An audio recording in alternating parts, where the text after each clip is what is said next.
ka ng mga magulang, ninong at ninang. Luke, Benjamin, binibigyan kita ng Benjamin, mahal ng Ama, ng Anak, ng Espiritu Santo.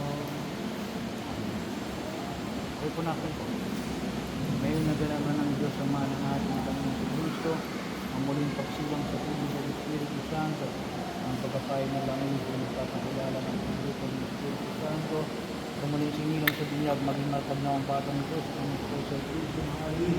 Pare ko tayo, ngayon ang pasang hanggan,